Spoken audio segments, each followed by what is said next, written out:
오늘 우리에게 주신 말씀은 느헤미야 8장 말씀입니다. 느헤미야 8장 5절에서부터 12절 말씀이고, 설교 제목은 책의 종교 깨닫게 하며 우는지라가 되겠습니다. 우리 함께 한 절씩 같이 교독합니다. 제가 먼저 읽습니다. 에스라가 모든 백성 위에 서서 그들 목전에 책을 펴니 책을 펼 때 모든 백성이 일어서니라.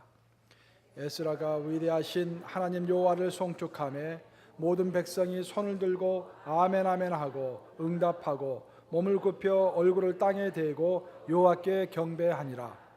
에스와와 바니와 세라바와 아민과 악국과 사부대와 호디아와 마세야와 그리다와 아사라와 요사박과 하난과 블라야와 레이 사람들은 백성이 제자리에 서 있는 동안 그들에게 율법을 깨닫게 하였는데, 하나님의 율법책을 낭독하고 그 뜻을 해석하여 백성에게 그 낭독하는 것을 다 깨닫게 하니 백성이 율법의 말씀을 듣고 다 우는지라.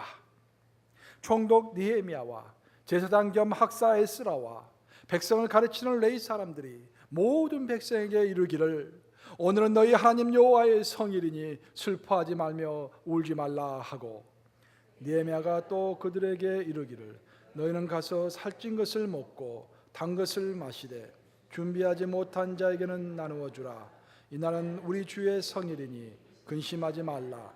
여호와를 인하여 기뻐하는 것이 너희의 힘이니라 하고, 레위 사람들도 모든 백성을 정숙하게 하여 이르기를, 오늘은 성일이니 마땅히 조용하고 근심하지 말라 하니, 함께 읽습니다. 모든 백성이 곧 가서 먹고 마시며 나누어 주고 크게 즐거워하니 이는 그들이 그 읽어 들려준 말을 밝히 알미라. 살아계신 하나님의 말씀입니다. 말씀 자체만으로 오래되지 않습니까, 여러분? 모든 이스라엘 백성을 한 자리에 모아놓고 학사 에스라가 말을 전파했을 때, 하나님의 말을 전했을 때 그 말씀을 깨달아 알았던 이스라엘 백성이 울었다라는 것입니다. 한번 이런 것을 상상해 보시기 바랍니다. 여러분의 아버지가 돌아가셨는데, 아버지는 평상시 말씀을 잘 하지 않고 무뚝뚝하셨습니다. 근데 아버지가 돌아가셔서 아버지의 유품을 정리하다가 우연하게 아버지의 일기장이 발견된 것입니다.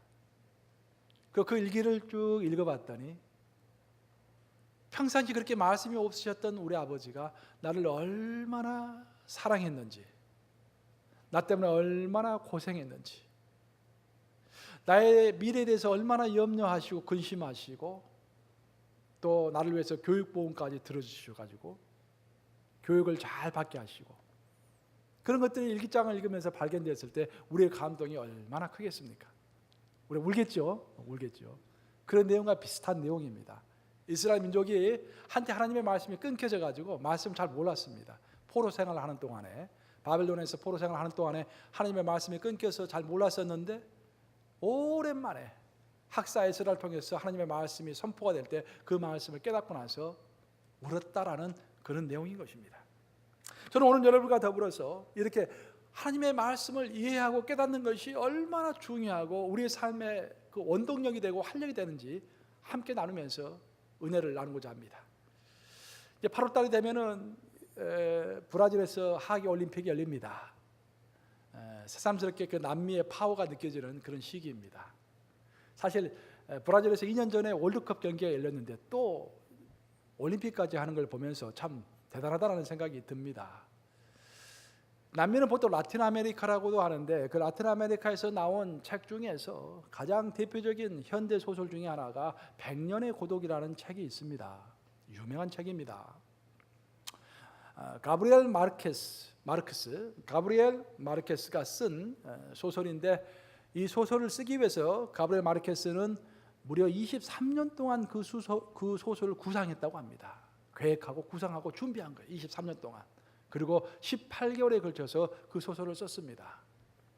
그 소설이 아르헨티나에서 출판이 되었는데, 출판이 되자마자 전 세계적인 각광을 받는 그런 소설이 되었습니다. 굉장한 영감을 주는 소설이죠. 그래서 결국 가브리엘 마르케스는 그 소설 때문에 1982년도에 노벨 문학상을 받게 됩니다. 전 세계적인 작가가 된 것입니다. 그 소설의 내용을 읽어보면은 이런 내용이 나옵니다. 어떤 한 마을에 그 희귀한 전염병이 돌게 되었어요. 근데 그 전염병의 이름은 건망증이라는 전염병이 돈 겁니다. 건망증이 막 전염병처럼 돌면서 사람들이 기억력을 상실하기 시작합니다. 남녀노소 가리지 않고 뭐 어린아이에서부터 젊은이까지도 모두 기억력을 상실해서 자기 아내 이름도 잊어버리고요. 어떤 물건의 이름도 다 잊어버립니다. 그런 절망적인 상황 가운데서 아직까지도 기억력을 가지고 있었던 젊은 사람들이 모여서 회의를 합니다. 어떻게 해야 우리가 이 피해를 최소한 줄일 것인가? 그래서 그들은 일상의 용품 위에다가 글자를 쓰기 시작합니다. 이것은 탁자입니다. 이것은 침대입니다. 이것은 자동차입니다. 다 써놓기 시작합니다. 그리고 마지막에 그렇게 생각하기 시작해요. 우리가 정말로 다른 것은 다 잊어버려도 반드시 잊지 말아야 할 것이 무엇일까?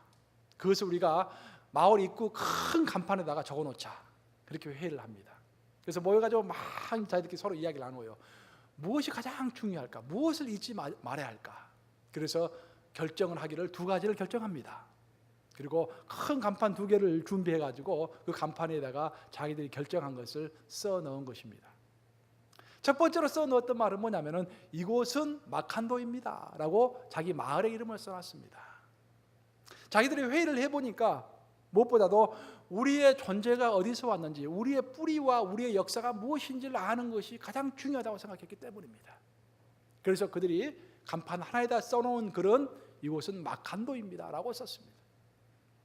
두 번째 하나의 나머지 간판에다가는 뭐라고 썼냐면은 하나님은 존재합니다 라고 썼습니다. 하나님은 살아계시다라는 그런 말이에요.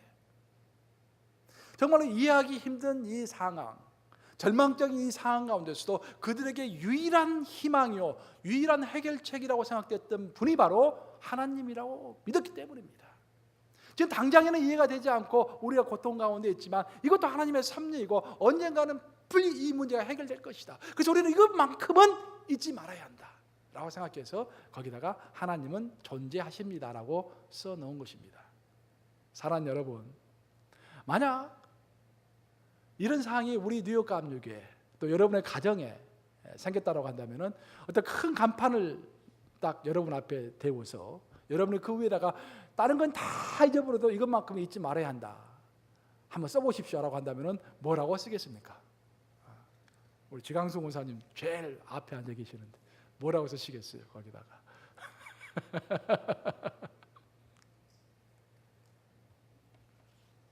사실 오늘의 본문이 바로 그런 이야기입니다.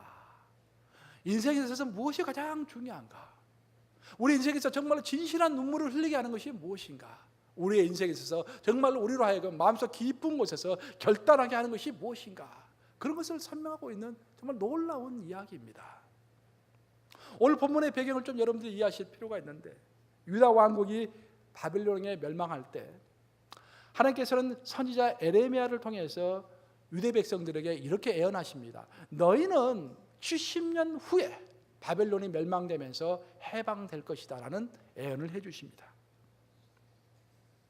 유다 백성은 정말 하나님의 말씀대로 바벨론에 끌려가서 70년 동안 포로 생활을 하고 노예 생활을 하면서 자신의 언어도 다 잊어버렸어요. 자신의 언어를 다 잊어버립니다. 그래서 히브리 말을 정확히 이해를 못합니다.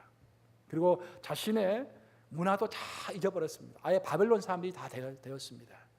하지만 이렇게 모든 것을 다 잊어버리면서도 한 가지 결코 잊을 수 없는 것이 있었는데 그것이 바로 70이라는 숫자입니다. 70년만 기다리면 된다. 그것을 꼭 잊지 않고 마음속에 새겼던 것입니다. 사랑하는 여러분, 저는 신앙이라는 것이 다른 것이 아니라 바로 이런 것이 신앙이라고 생각합니다.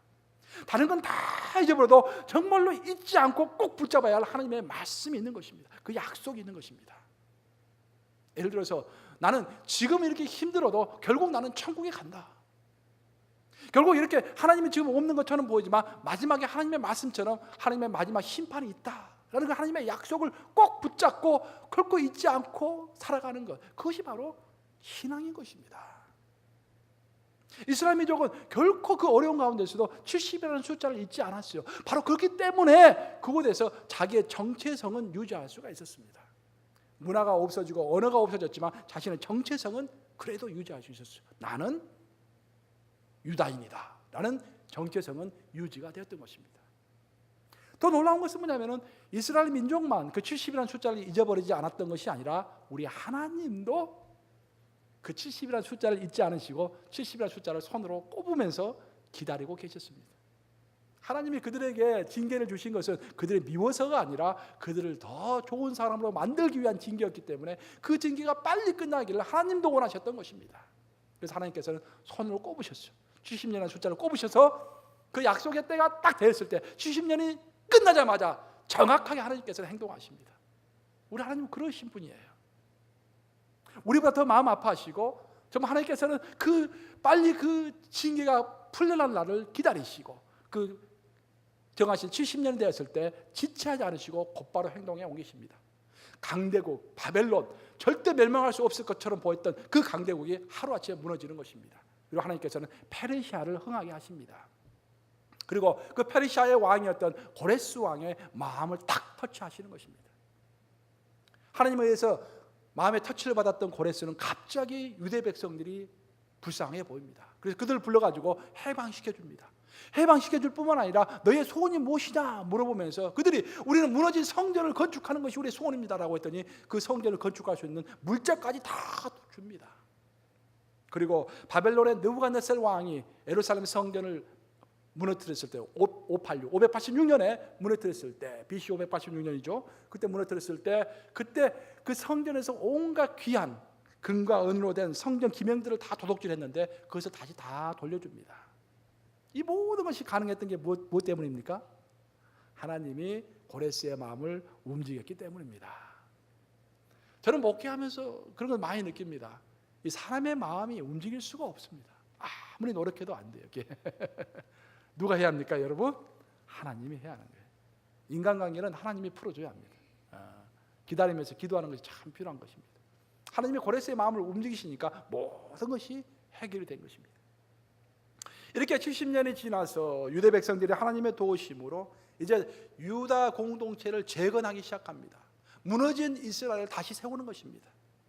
그들이 무너진 이스라엘을 재건할 때 제일 먼저 했던 것이 뭘까요, 여러분? 제일 먼저 했던 것이 바로 예루살렘 성전을 세우는 것이었습니다. 그들은 자신의 집을 먼저 세우지 않았습니다. 자신들 텐트에서 살면서 초막에서 거하면서 하나님의 성전을 먼저 세웠던 것입니다. 그리고 성전이 세워진 다음에 예루살렘 성벽을 중건했습니다. 원래 있었는데 더 튼튼하게 만든 것입니다.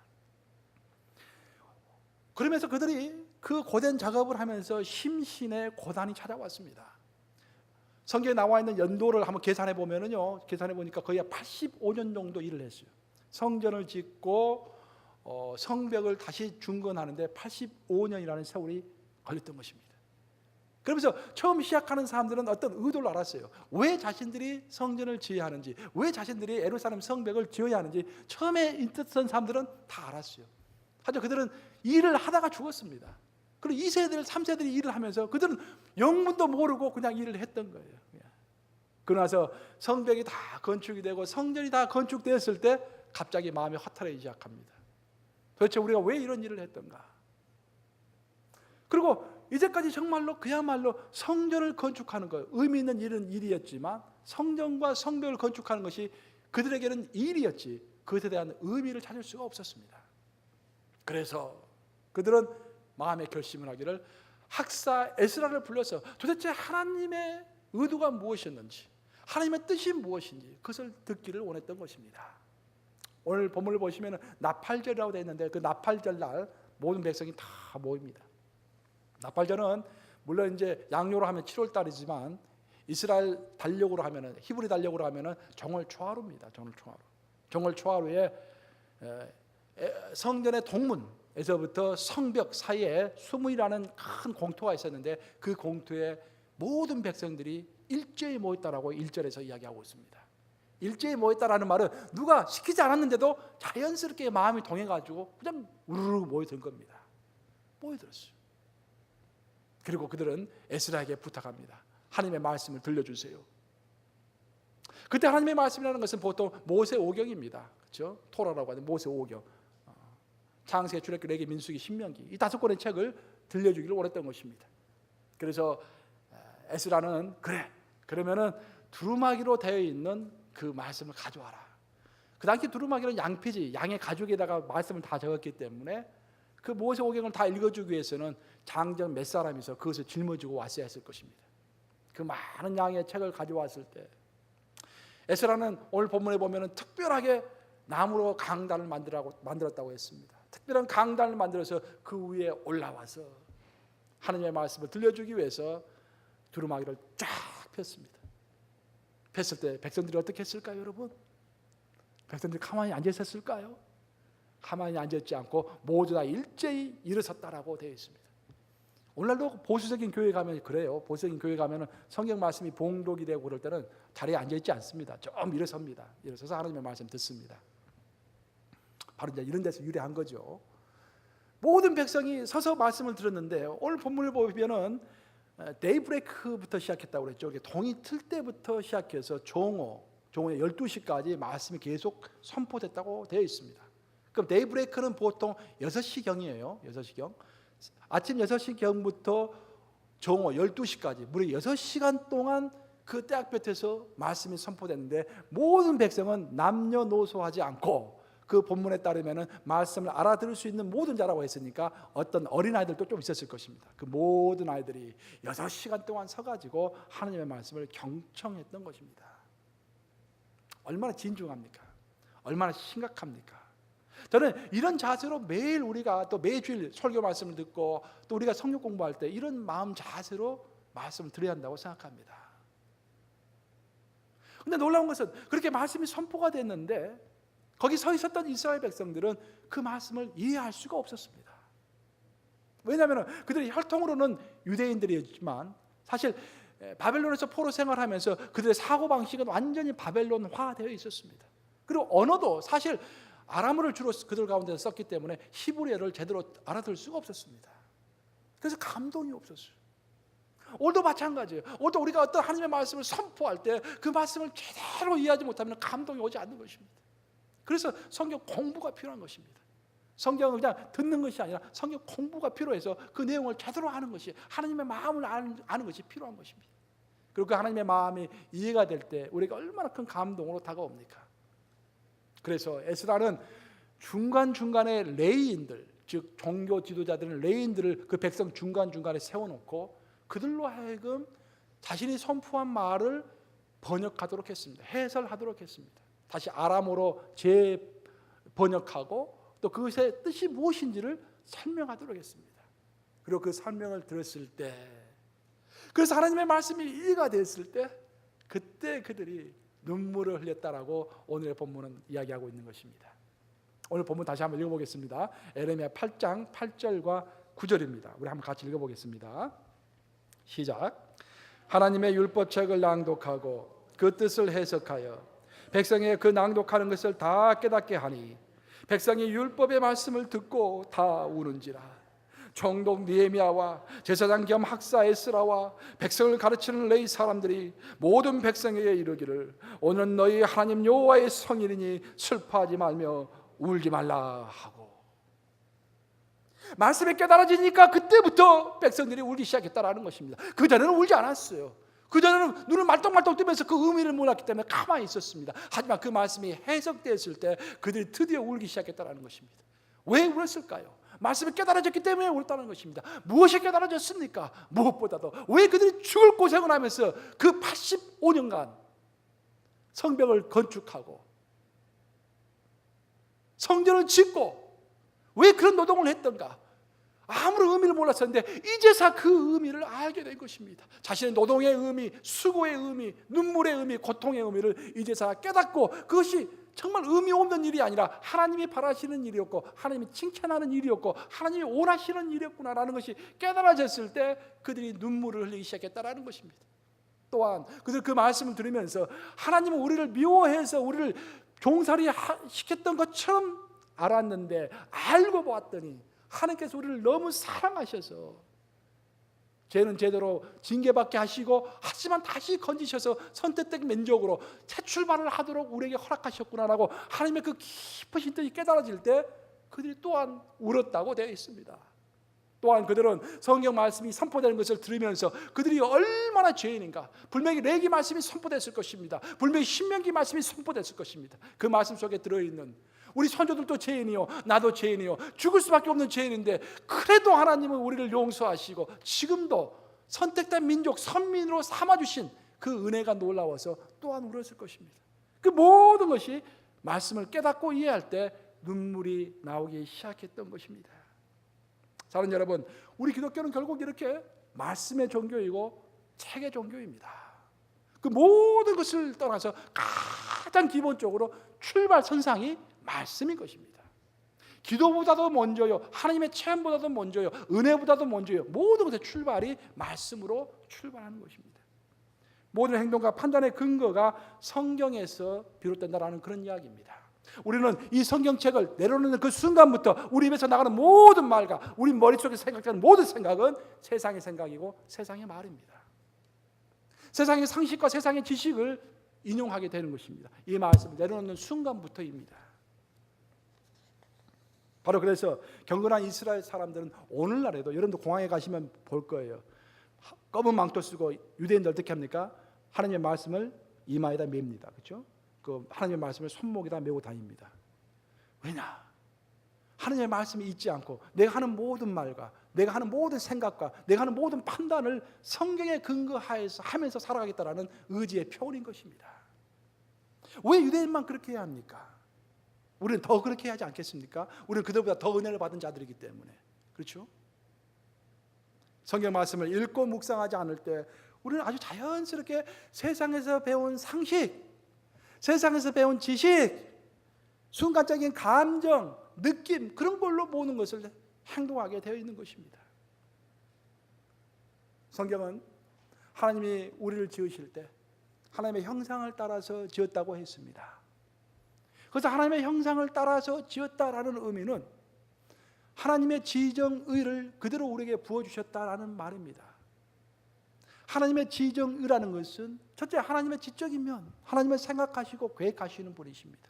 둘째, 하나님의 감정적인 면, 하나님을 슬퍼하시기도 하시고 분노하시기도 하시고 기뻐하시기도 하십니다. 셋째, 하나님의 의지적인 면, 하나님은 어떤 일을 계획하셨으면 반드시 실행하십니다. 의지적인 면입니다. 그런 면들을 고스란히 우리에게 부어주셨다라는 것입니다. 그런데 중요한 것은 지정의의 순서입니다. 성경이 결코 정지의라고 하지 않고 뭐라고 했다고요? 지정의, 지적인 것이 먼저 나오는 것입니다. 아는 것이 먼저 나오는 것입니다. 알고 우리가 행동할 때 안정감이 있는 것입니다. 이 세상에는 크게 세 가지 부류의 사람이 있다고 보통 이야기를 합니다. 무엇을 따라가면서 사느냐에 그런 이야기를 할 때 세 가지 부류의 사람이 있다고요. 첫째는 다른 사람의 말에 좌우돼서 살아가는 사람이 있다고 합니다.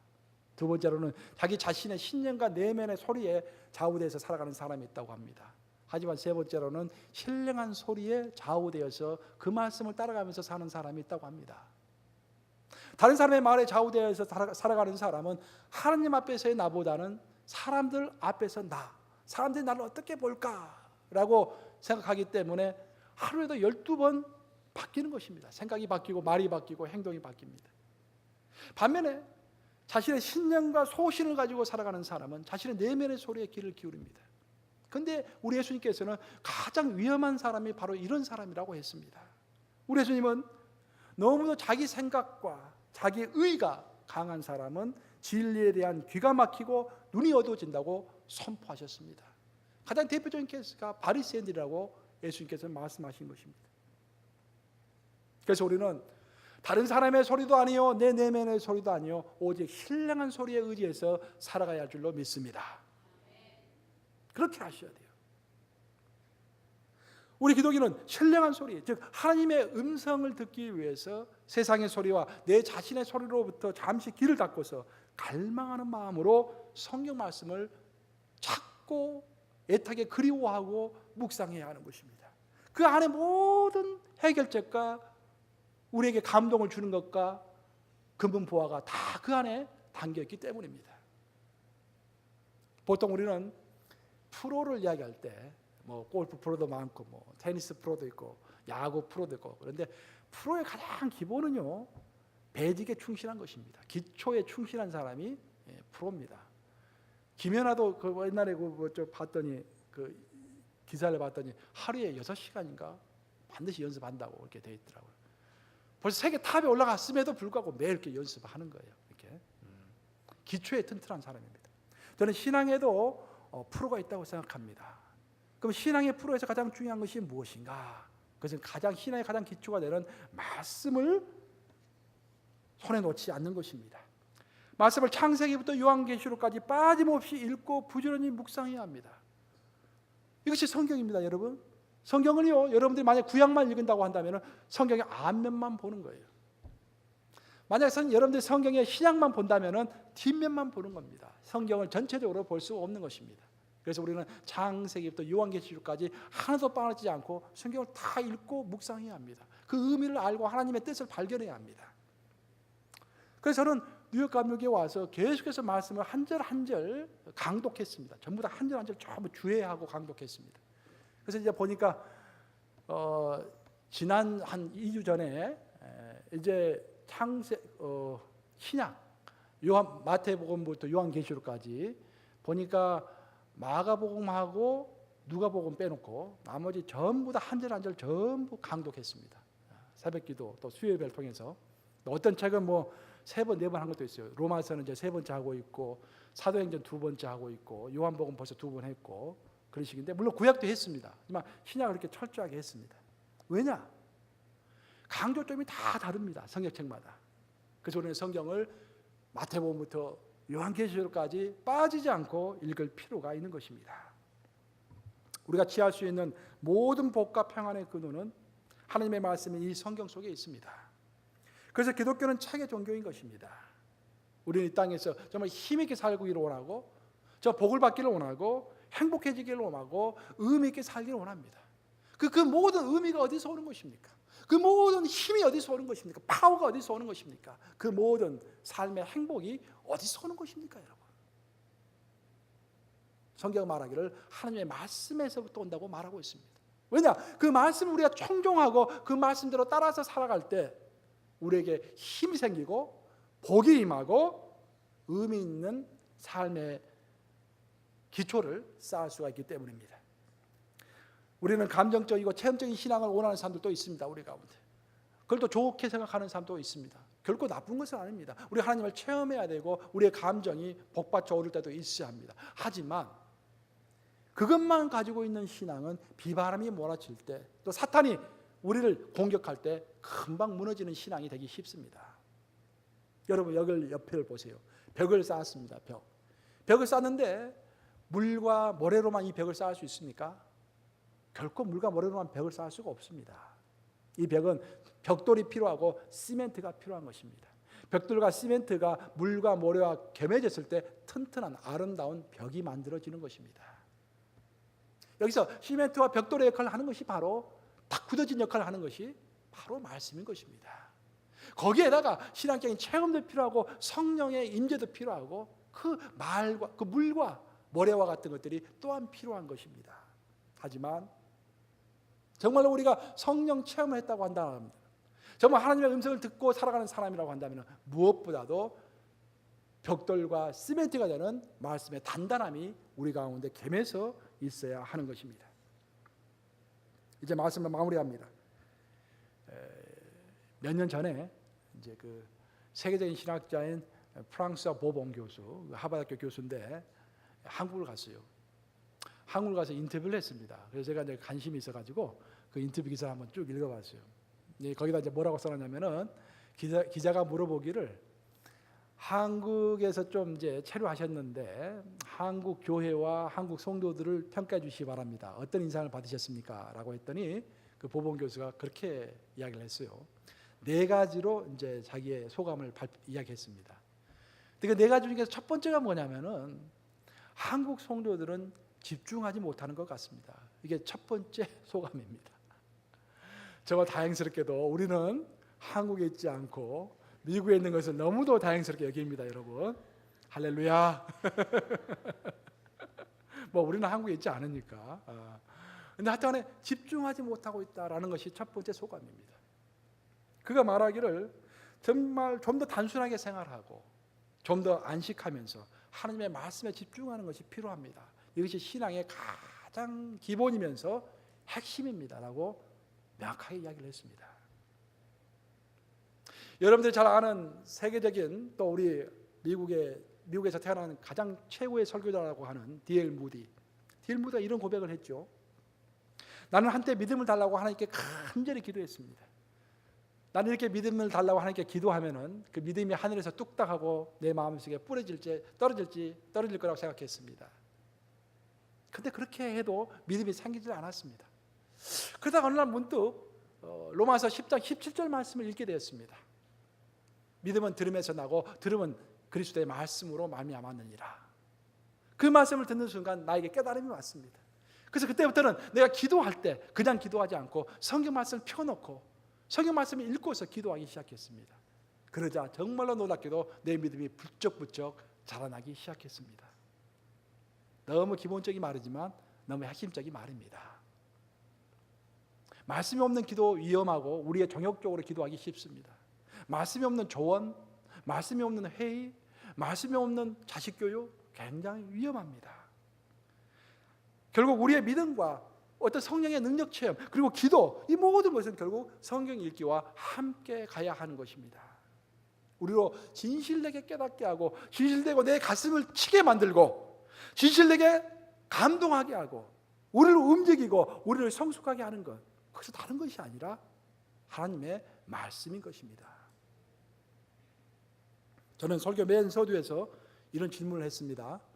만약 큰 간판 하나를 말해놓고 여러분에게 거기다가 다른 것은 다 잊을 수가 있지만 이것만큼은 잊어서는 안 됩니다 라고 그 하나를 쓰라고 한다면 무엇을 쓰겠는가 라고 제가 물어봤죠. 여러분들에게. 저는 그렇게 생각합니다. 이 말씀을 적어야 한다고 생각해요. 성경 말씀은 나의 빛이요 나의 생명입니다. 한번 따라서 해볼까요? 성경 말씀은 나의 빛이요 생명입니다. 그 안에 모든 것이 다 들어있는 것입니다. 믿습니까 여러분? 여러분들 방금 아멘 하신 것처럼 모든 것이 들어있는 성경 말씀 정말로 사랑하시고 정말 갈구하시고 그 안에서 하나님을 만나시는 여러분 되시기를 우리 주님의 이름으로 축복합니다.